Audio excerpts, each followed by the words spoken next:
Bonjour à tous et à tous, mes camarades. Donc moi je vais vous parler d'Amoramay. Donc je m'appelle Gilles Quinouliat, je suis délégué syndical d'Amoramay. Donc Amoramay, numéro 1 français des sauces et des condiments, fut racheté en 2000 pour 715 millions d'euros. Donc à l'ancienne, ça fait 4,7 milliards de francs. Par le groupe anglo-néerlandais Unilever. Grâce à cette acquisition, Unilever porte sa part du marché européen des produits alimentaires de 9 à 12%.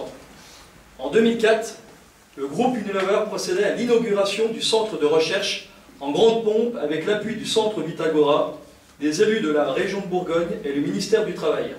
Ce centre flambant neuf, adossé au site industriel, garantissait, selon Unilever, de l'emploi pour toute la région et devait ôter toutes nos inquiétudes devant la stratégie du groupe qui nous semblait financière.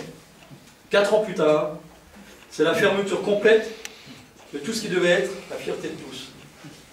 Le groupe Unilever a supprimé Amoramay au cœur de Dijon. Amoramay, c'était l'usine de Dijon et le centre de recherche et développement avec 184 salariés. C'était l'usine d'Apoigny, vers Auxerre, située dans l'Yonne, où ils faisaient des cornichons, avec 77 salariés.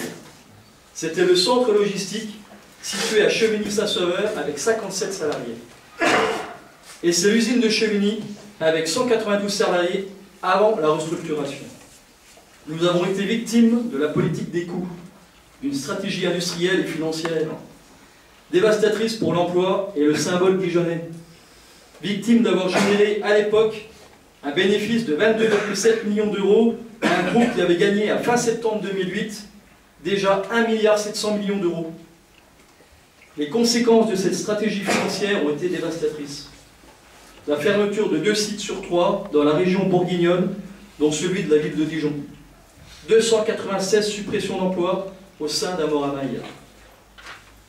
Suite à la détermination de tous les élus pendant le conflit et à l'impressionnante forte mobilisation du 6 décembre 2008 dans les rues de Dijon, où là je remercie Gilbert, Édouard, Franck, Pascal, Régis, Anne-Marie, bref tous les camarades de l'Union départementale, ainsi que les camarades de la SNCF, Divia, GTEC, Peugeot, Coyo, et tous les Dijonnais, les Bourguignons et j'en passe, de leur soutien ainsi que de leur présence qui a fait de cette journée une réussite totale.